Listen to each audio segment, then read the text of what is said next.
السلام علیکم، welcome to Muaz academy. آج ہم لوگ سبق نمبر 9 یوم دفاع پاکستان ریڈ کریں گے۔ آغاز ہم الفاظ سے کریں گے اور ان کے معنی جانیں گے۔ سب سے پہلا لفظ ہے حفاظت۔ حفاظت کے معنی ہے نگہبانی کے۔ چوکس کے معنی ہے ہوشیاری کے، چاقو چوبند ہونے کے۔ ولولہ کے معنی ہے جوش جذبے کے۔ قبرستان کے معنی ہے وہ جگہ جہاں پر مردے دفنائے جاتے ہیں۔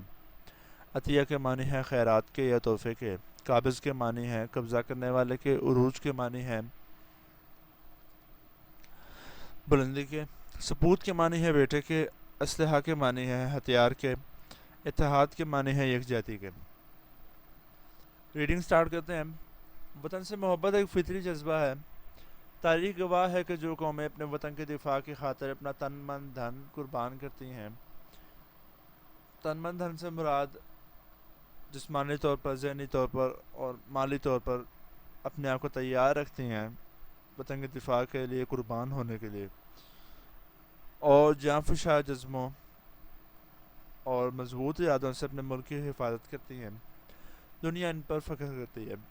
بطور قوم ہم پاکستانی بھی کسی سے پیچھے نہیں۔ ہم اپنے وطن سے بے پناہ محبت کرتے ہیں۔ یہ وطن ہمارے بزرگوں کی لازوال مطلب ختم نہ ہونے والی قربانیوں کا ثمر ہے، تحفہ ہے، اس لیے یہ ہمیں اپنی جان سے بڑھ کر عزیز ہے۔ ملک پاکستان پر جب جب مشکل وقت آیا اور دشمن کی طرف سے کوئی مکاری اور چالاکی دکھائی گئی، تب تب پوری قوم سیسا پلائی دیوار بن گئی اور اپنی بہادر فوج کے شانہ بشانہ وطن عزیز کا دفاع کیا۔ نہ صرف دفاع کیا بلکہ دشمن کو شکست اور بھاری نقصان سے دوچار بھی کیا۔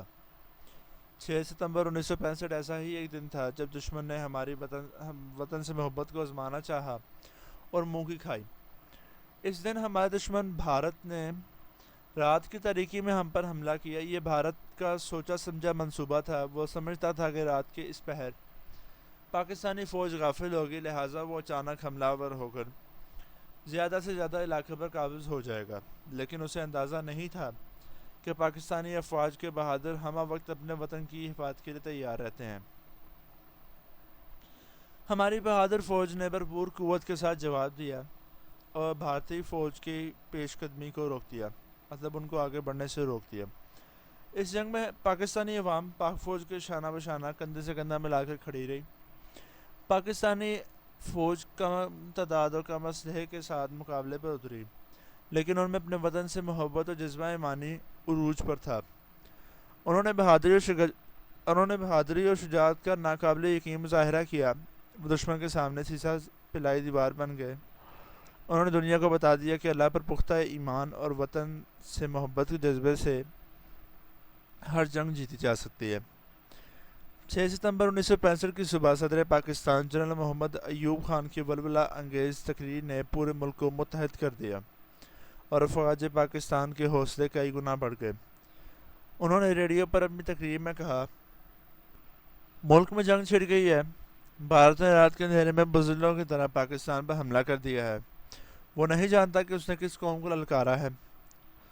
ہم کلمہ طیبہ کا ورد کرتے ہوئے دشمن کی یلغار کے آگے سیسا پلائی دیوار بن کر آگے بڑھیں گے اور اس وقت تک آگے بڑھتے چلے جائیں گے جب تک دشمن کی توپوں کو ہمیشہ ہمیشہ کے لیے ٹھنڈا نہیں کر دیتے۔